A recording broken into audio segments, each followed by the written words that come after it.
everyone. Welcome to Bring It Home's monthly series on redefining success. So in 2016, Bring It Home is celebrating the deep questions we began asking together in October at our summit. We began this journey asking the question, what are the qualities that most support us and our children as they evolve into the next generation of, hopefully, conscious leaders? And so we're looking at these qualities one by one each month that we believe are really fundamental to truly leading our kids to authentically happy and authentically successful lives, right? And so I'm really keyed into that word, what is authentic success? So I'm here today with one of my favorite mindfulness educators, Daniel Rechtschaffen. Did I say that right, Daniel? It's close enough. Daniel is a marriage and family therapist. He's the founder of the Mindful Education Institute, where I got my training. He's the author of The Way of Mindful Education, one of my favorite books on mindfulness. And Daniel's got a new book coming out in early summer, around June, which is exciting. I'm excited to get my hands on that. So today, Daniel and I are going to chat for a few minutes about his work, his upcoming book, and most importantly, this idea of this quality of compassion as leaders. And we're going to explore how we as parents and educators can begin to cultivate first in our own lives, right? Because we always start with self first, and then how we can help our children cultivate these skills and usher them on their path to authentic success and conscious leadership. So I believe that this cultivating the ability of compassion is one of the most fundamental and key traits necessary for all of us as adults and as children as they evolve and grow into adulthood and leadership and success. So I'm really excited that Daniel's here to join me. Thank you, Daniel. And I like to be here. I like to start with how the dictionary defines the word. So I'm going to read it to you. So the dictionary that I looked up, and I just went up on my dictionary on my Mac, and it says, a feeling of deep sympathy and sorrow for another who is stricken by misfortune, accompanied by a strong desire to alleviate the suffering. So I thought that was kind of a funny definition. Yeah. So I'd really like to know, what is compassion in your mind, and how do you define it? Yeah, so I think that going from that definition, that wouldn't be my definition. I didn't think so. That's a piece of the definition, and I think it's interesting to hear that definition, because I think that the way that I would shift the definition is also the way that I am interested in shifting the kind of educational paradigm, which is, instead of it being, somebody out there is suffering, and so that means we, are compassionate. I'm more interested of the kind of inside out experience that compassion is actually an innate human, and maybe even more than human, universal experience that emanates from us. And then when we truly have compassion, we do have that kind of sympathetic understanding, that empathic understanding, because we recognize in the suffering of others, human beings, or the experience of like this morning, I walked out into my garden, and there was a dead bat on the ground. And immediately, there's this beautiful little fuzzy bat that was dead on the ground. And immediately I felt this sense of compassion and bondedness with this, little being I'd never met before. And hopefully I'm assuming where that comes from in me. And as you said so beautifully, Annmarie, is that we start with ourselves. We start this compassion practice with ourselves. And the fact that I have worked and cultivated my own self-compassion to really recognize the ways that I am have aches and pains and dramas and ways in my world that I'm off. And I continually am cultivating this way of this sense of just kind of love for myself and care for myself, and remembering, oh, I'm a good person. Deep down, I mean well for the world. I want well for myself. And the more that I cultivate that, when I see someone else in the world, it's not that I have to force it. It just naturally happens. I'm like, oh, wow, another being out there that lives and dies and struggles, and it's kind of a natural thing that comes forward. Yeah, it's like this. We're all one, right? We're all connected in some way or another. So your suffering is my suffering, and when I see you having an experience, I can actually feel that experience in my own beingness. And there's this natural way in which I want to offer healing for whatever it is you're experiencing. Because, yeah, and I love the way we're talking about this, because I think so often our kids come at this so naturally, right? Like when they're like 3 and 4 and 5 years old, they're like, they so get it. And then there's somewhere along the line when they start individuating, when they start maybe a little bit disconnecting from this way of connecting to others, which I suppose is a natural progression. And I feel like that is, there's this phenomenon in mindfulness that I watch, which is that when I work with little kids, there's the kind of heartfulness practices. And when you work with little kids, the point when you're working with anybody is, with heartfulness, is to understand developing compassion for yourself, for others, for the whole world. Mm-hmm. But to be able to get this kind of compassion across the map, with little kids, it's easiest to start with them sending themselves compassion. So I have them give themselves a big hug and say like, oh, I wish to be totally happy today, and I wish to feel strong and powerful, whatever it is that they get to wish for themselves. And that's really easy for a 4 or 5-year-old to do. They're like, oh yeah, I love myself. That's easy. And then for them, it's the hard part is realizing that somebody outside of themselves actually exists and needs their compassion.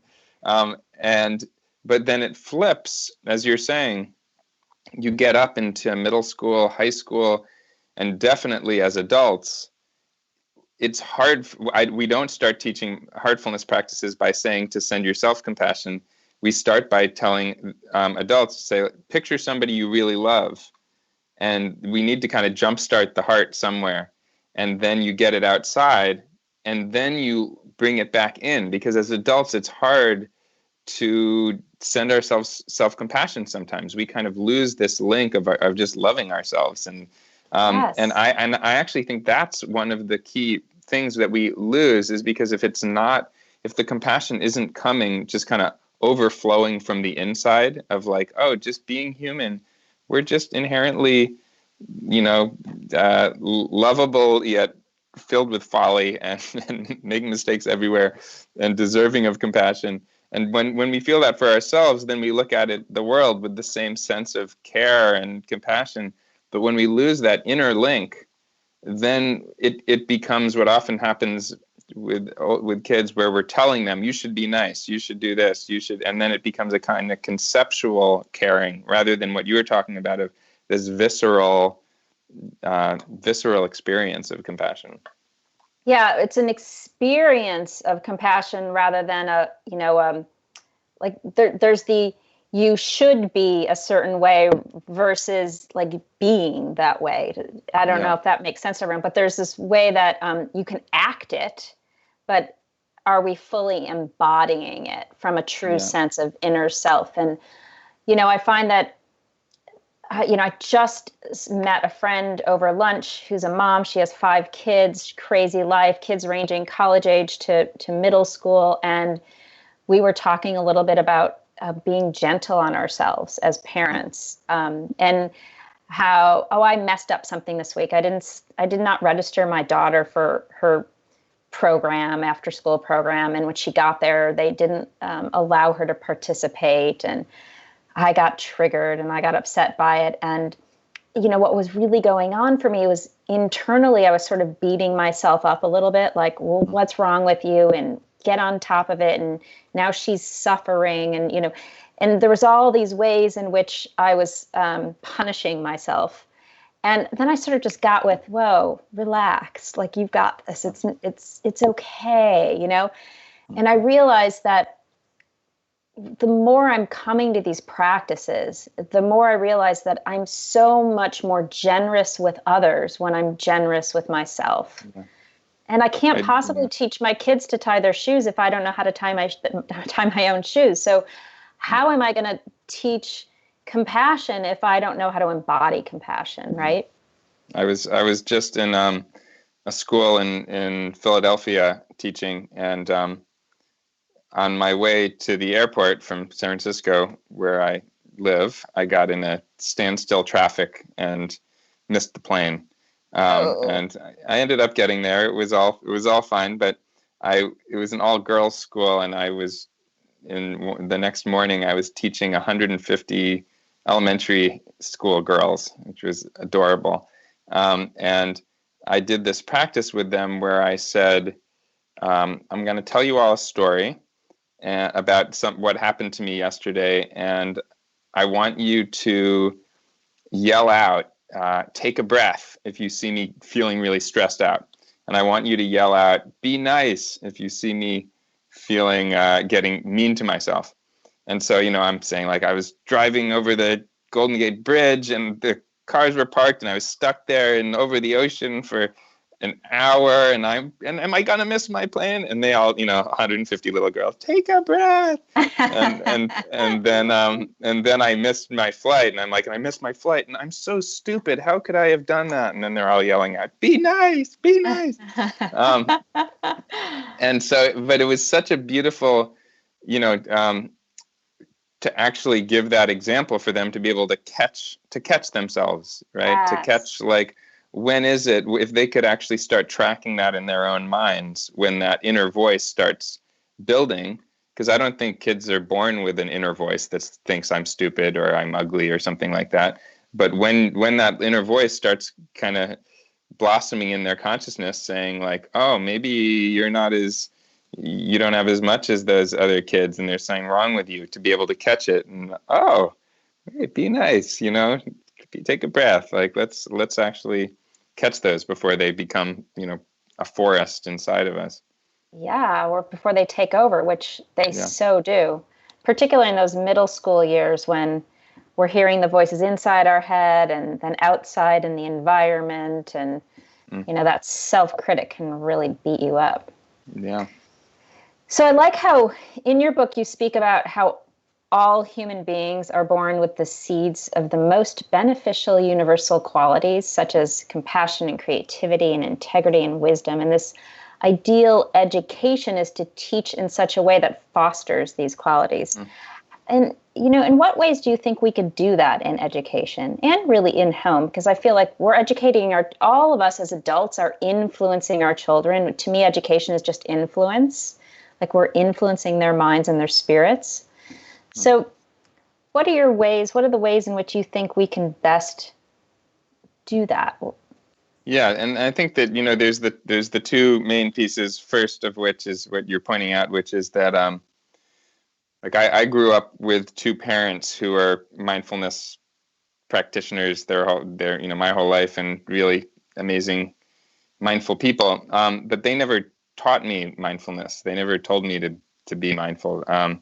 They very much, like, I think through little things of, like, when I would walk down the street and my father would, like, always pick up garbage that he'd see in the grass and throw it away, or he'd, give money to homeless people, and I'd often, like, give lots of money to homeless people sometimes, like, not just, like, throwing the change at them or something, like, actually, like, giving them a $20 bill or something. Like, I just remember little moments, my mother and father both, who, navigate through the world in a very compassionate way. And you don't have to have practiced mindfulness or to, to have even heard of it in order to, of course, be compassionate. That's a very universal thing that children learn by watching their parents being mindful to the world, but especially to them. When you're compassionate to your kids learn how to interact with people compassionately.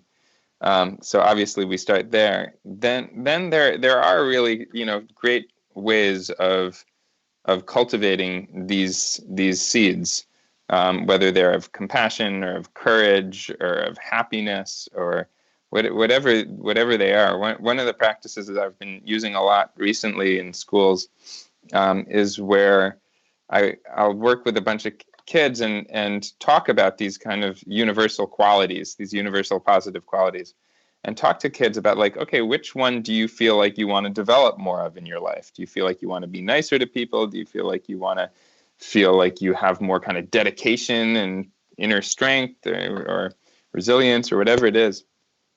And then I'll have them picture in their minds a kind of hero, like a compassion hero, or let's say where they were like, I want to be more courageous. And I'm like, okay, let's picture in your mind, somebody who embodies courageousness for you. And they'll pick like LeBron James or something. And they'll picture LeBron James, right? And then I'll have them do this whole kind of visualization where they're picturing LeBron James and then they're watching him in all this kind of courageous ways and then imagining him walking towards them and then just kind of like entering into them so that then they become LeBron James. And this is what kids do all the time in their play, whether they're picturing themselves as a princess or they're picturing themselves as a soccer star or whatever it is. And to actually have them take on that role, which is pretty easy and usual for them to do, and just imagining themselves like that. And then to have them really stop and name, like, and I really build this when I'm teaching mindfulness, teaching kids how to physically experience in their bodies what they feel like. And so then, what does it feel like to be LeBron James? Oh, I feel strong. I feel proud. I feel whatever it is. And then being able to really reflect, wow, that you can feel like that whenever you want, right? That's right. That's a natural way that your body and your heart can just come online. And all you had to do was just picture LeBron James. Isn't that crazy that's all you had to do? And so really giving them this sense of like, and then maybe, okay, let's every morning when you wake up, do that for a few minutes. Bring in some LeBron James energy, and having them work on different aspects of themselves by doing a mindfulness practice of cultivating these qualities. Yeah, that's beautiful and fun, right? Because they're constantly trying on different personalities and personas in their lives. So why not try on your superheroes and see what they're like? Exactly. And we can do that as adults too. I mean, kids don't just need to do it. It's this modeling that you're talking about that I think is so important, and it goes back to starting with self, right? Like, I teach in a lot of classrooms here in Chicago, and there's this really great misconception that mindfulness makes us calm or mindfulness makes us, a certain way. And parents are really excited about this idea. Can you make my kid like less stressed, or can you make my kid calm? And so, I really love to talk about how mindfulness is a tool to cultivate these inner qualities, these inner seeds that we have. But mindfulness isn't actually what makes us do anything. It's just this. It's this gateway to presence. And what you're bringing up there is a really important misnomer of, because I have a lot of schools reach out to me to help them integrate mindfulness into their schools, and often, not always, but often, the first interest, of course, is they see, oh, wow, this research saying mindfulness makes kids calm. It makes kids focus better. And the thought is like, wow, our school is totally dysregulated and they have so much trouble focusing. Can you come in and like get our kids to calm down and just listen? Which is great to have kids learn how to regulate and focus, but often there's so much systemic injustice and difficulties and top-down teaching My interest isn't just to like get kids do it to use mindfulness as a behavioral modification, so Right. the same old education style can just continue. I'm interested in a mindful approach to learning. The teacher is beginning with mindfulness, and it actually, I think, could do the opposite when we're talking about compassion. The compassionate approach to teaching isn't to just try to get the kids to kind of sit down and shut up and be calm so that they'll listen to what you have to say. The compassionate response is to really look and see, wow, these kids are struggling. There's some real dysregulation here. What's going on here? What do these kids need? Maybe mindfulness actually makes them more angry and more anxious because you're actually getting them in touch with some feelings which maybe are justified feelings. And so mindfulness for me it's a truth serum. It's a way of looking in and understanding what's real. And if I was to define compassion, it would be truly understanding what is happening, the truth of what's happening in another person's world and in your own world. Because when we truly understand, we truly see deeply, then we can't help but be caring and compassionate. Oh, that's so beautiful. I love that. And yeah, I agree that this idea of using mindfulness to regulate the kids so we can continue on with the systemic problem that's existing is kind of an upside down approach. And then this idea of really just meeting them where they are. So why, like, rather than looking at, can you use mindfulness to decrease stress in my kids? Actually, let's look at, what is the stress telling us? Like, how can we get curious about the stress, or how can we get curious about our kids' anger? How can we get curious and then meet them where they are and then create change from that place? That feels compassionate, like a compassionate education. Yeah. Definitely. And it's not, and this is why, like I write in my book, that mindfulness seems like a magic pill, but you can't actually swallow mindfulness just as a pill and it makes you better.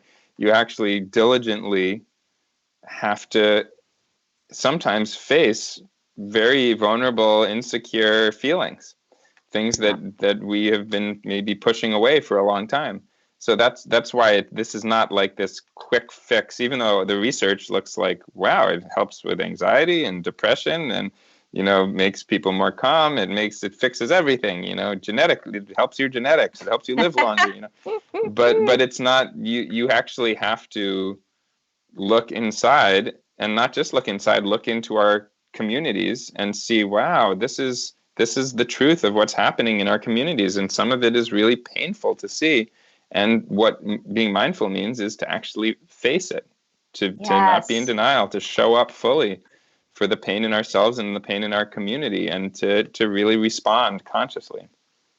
Yes, it's this idea of being conscious about what's coming up. And it's so fascinating that you're talking about this, because I'm teaching an online course right now to some parents and educators. And we were doing some meditation practices, and there was one woman in my class who's been meditating for years and years and years. She's a yoga teacher, and she's like, whoa, like, wait a minute. All of a sudden I'm noticing I'm sad and I'm angry, and I've always been told to like change my thoughts into positive thoughts. And I'm like, oh yeah, you've been pushing that away for 20 years. What's that been like for you? Like, and so this idea that mindfulness is about not being with what's real or what's authentic or what's really occurring, has been a little bit frustrating for me as I enter this realm, because people are getting with it and saying, well, wait, I don't want to look at that. I don't want to be with that. I want to always be at peace. And I talk about it like, well, if we want to experience great levels of joy, we need to be able to experience great levels of sadness, and that these polarities need to be balanced in our bodies energetically.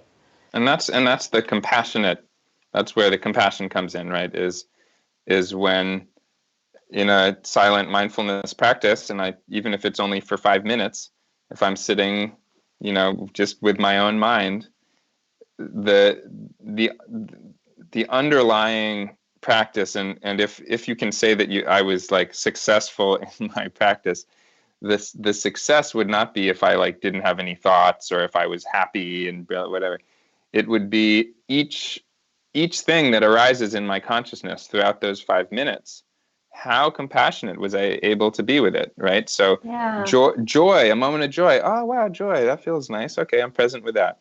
Oh, like spiteful anger. Okay, wow. Oh, it's kind of painful in my body. Let's be open to that. And being open to that doesn't mean that I run with it and say like, yeah, I hate those people or something. That I'm present. Oh, wow, look at that. That's alive inside of me. I really want to pay attention to this, right? Yeah. Oh, grief is rising up. That part, I definitely want to spend some time being present with that. That's like, all these little parts of me, like little kids in me that need my attention. In the same way that in a classroom, when a child has so-called ADHD or something and is really acting out, how do I really show some caring attention when a kid is really resistant, even resistant to the mindfulness practice I'm teaching? How do I really meet them and I'm compassionate and truly, not just in like some strategy, but truly interested? Oh, what's going on for you? What is this resistance about? That's the underlying compassion practice, is this like giving everybody unfettered access to your heart on some level. Yeah, even as you said that, when you were getting curious about, well, like, what's going on for you? Why are you resisting? I could feel my body relaxing. I could feel myself relaxing and felt cared for. And I'm not even experiencing resistance. But I can get, particularly our kids who struggle with ADHD and all these other issues. They're all being told how bad they are or something's wrong with them, and how bad that must feel all the time. And so someone just sat with them is like, yeah, how can I support you, or what can we do for you? Just feels so different when I try that on. And I've felt that very often when I work with kids with so-called ADHD, where they're, they'll say like, yeah, I can't I tried mindfulness, I can't do it. My mind's just all over the place. And so I'll really ask like, yeah, that's why I do mindfulness too. Because my mind is all over the place, and so I'll get into a real dialogue. And often what will really come out is that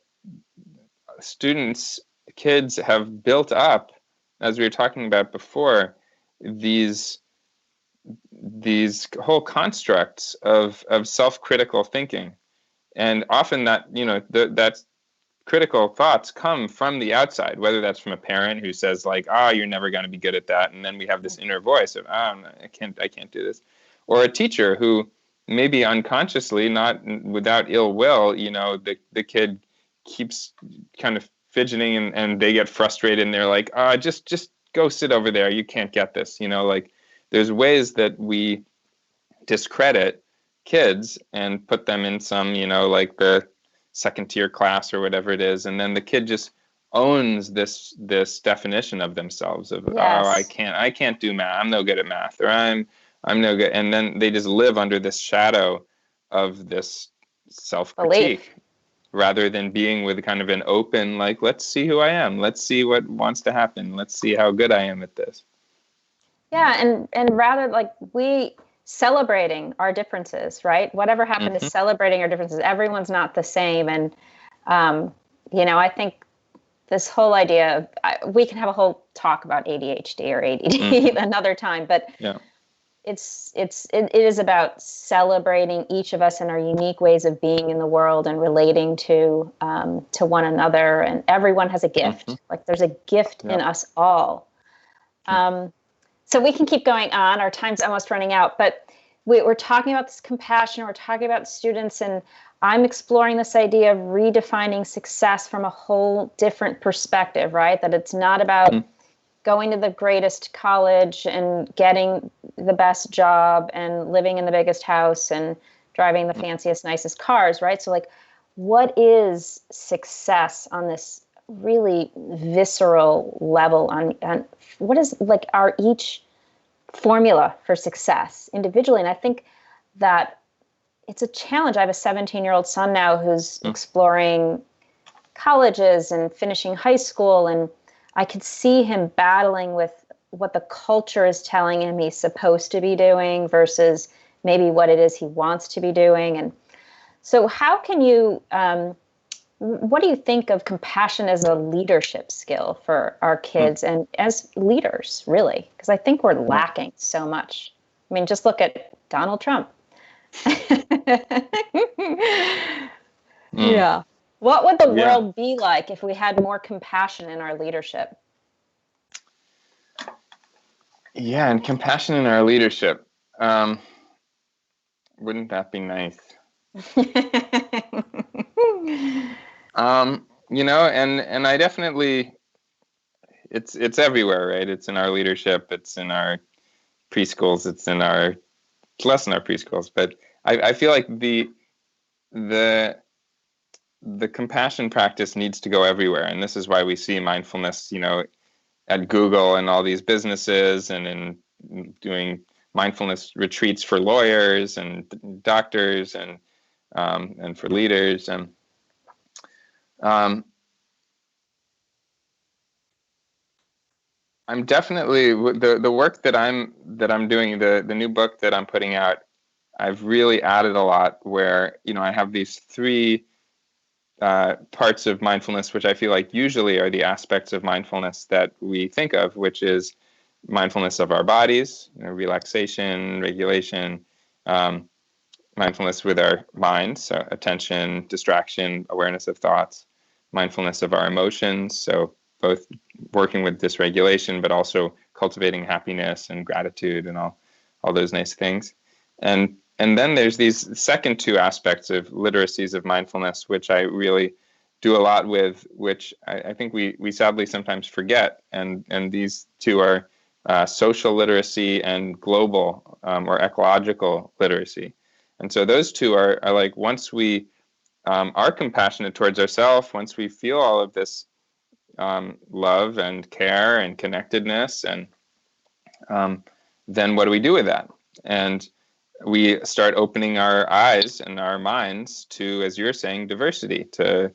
And amazingly, there's been a bunch of research recently about how mindfulness affects our assumptions and our biases, and actually showing there's this really positive correlation to when you practice mindfulness, you're actually less biased. The assumptions that arise in your head, you're able to kind of look at as a kind of passing cloud rather than a static truth. Yes. And so really, that hope is, we start cultivating our mindfulness practice, our self-love, and then all of a sudden we start going into the world and realizing, wow, all these, this person who maybe I was scared of because my parents told me to be, or because my, media told me to be, who is this person? I'm actually interested. And then ecologically, right, we actually start looking around at our environment, trying to understand, what's my impact on the planet? Where, when I throw away my garbage, where is away?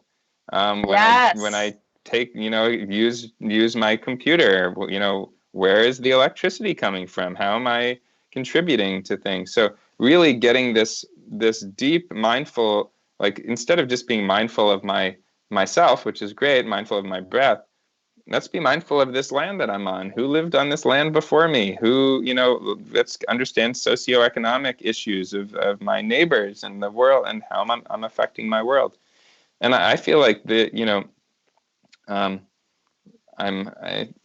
so hard not to weigh in on the Trump piece that you're bringing up, but I won't actually go into that, but I will go into, like, I do believe that if you are truly connected to your own heart and truly connected to an understanding of the suffering of those around you and the needs and the joys of those around you, then you don't come from a place of division. You come from a place of how can we connect? How can I support? How can I feed others? How can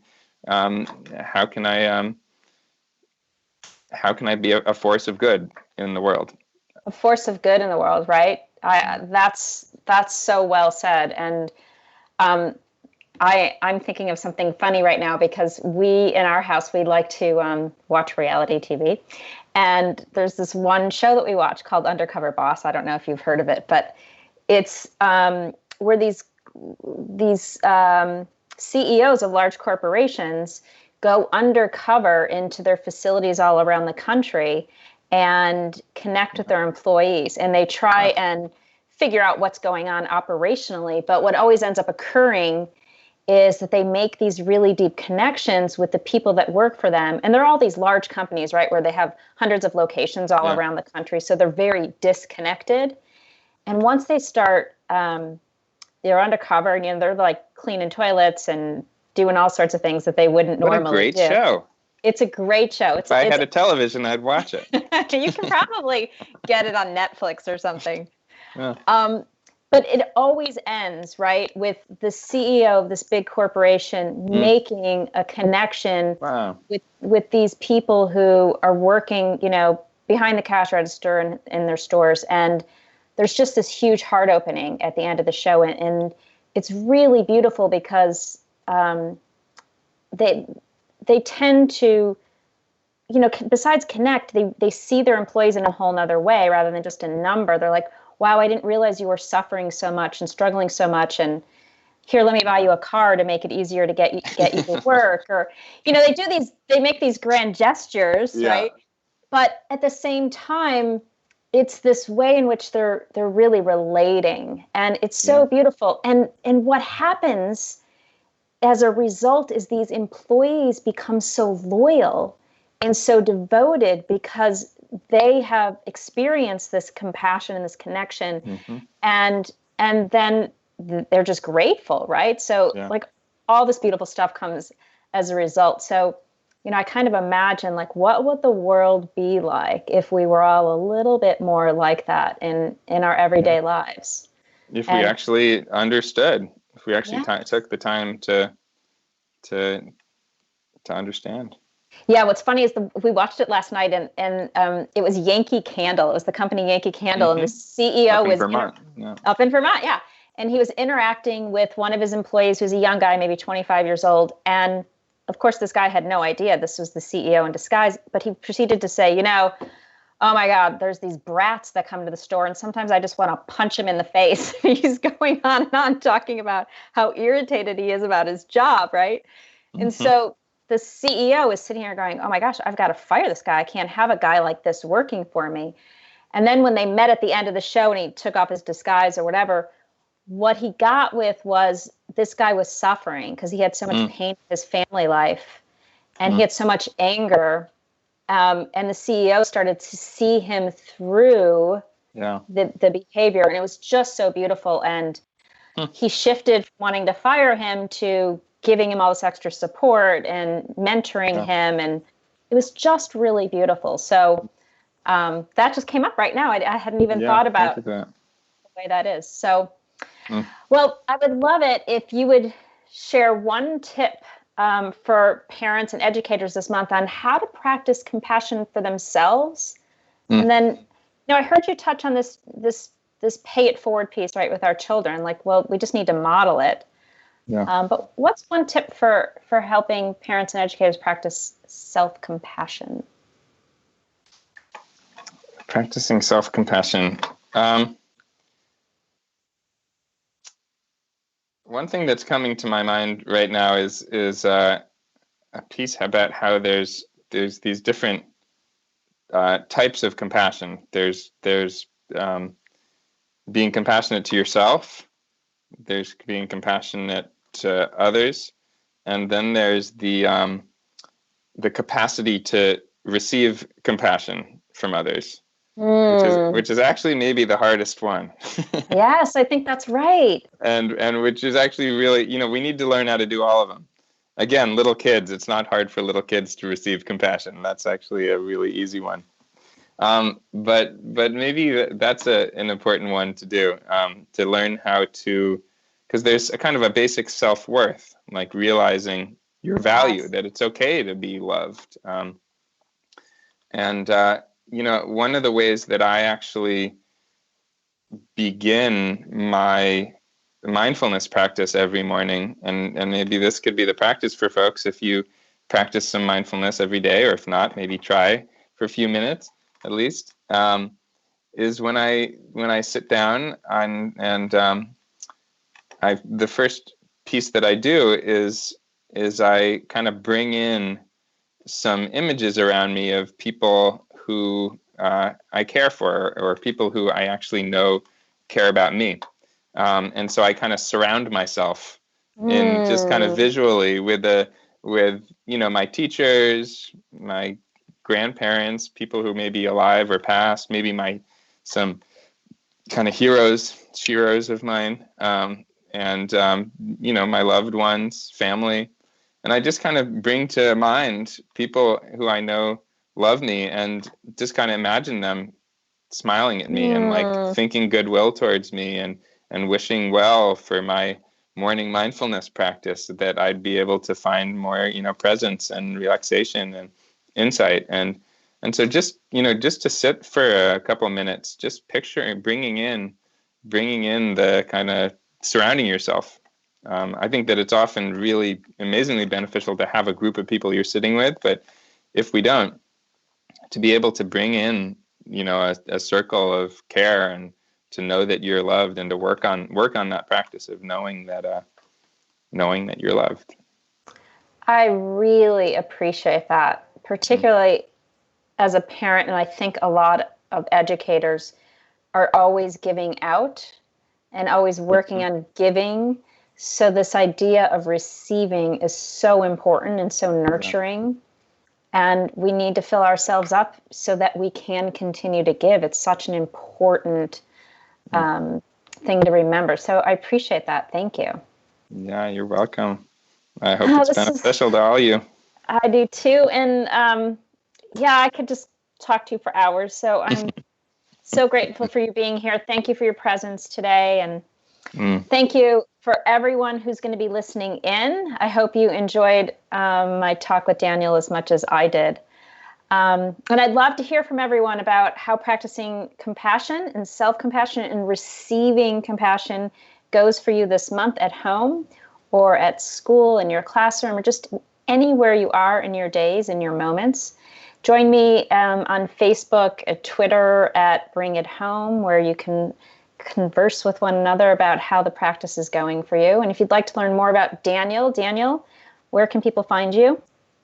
You can find me at mindfuleducation.com. And my books are The Way of Mindful Education. And then also on pre-order at Amazon is my new book, The Mindful Education Workbook, which is more of a curriculum and workbook for helping educators bring this to their students. Is it specifically for educators? Is it something parents would find useful as well?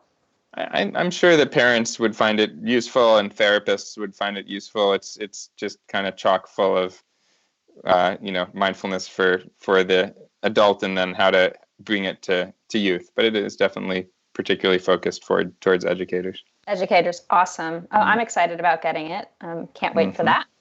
And if you live in the Chicago area or in the Midwest, I know Daniel's in San Francisco, but he's going to be joining me sometime in the fall or early winter, so 2016 or early 2017, for our next summit or conference or workshop or whatever we decide to call it, where we're going to be leading workshops for educators and parents who want to learn more about integrating mindfulness into their lives and into the lives of the children that they're influencing. So be sure and hop on to the mailing list if you want more information about that. Daniel, I can't wait to create something really juicy and wonderful together.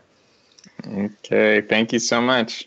Thank you. I look forward to seeing you, and everyone, thank you for being here. Enjoy your moments.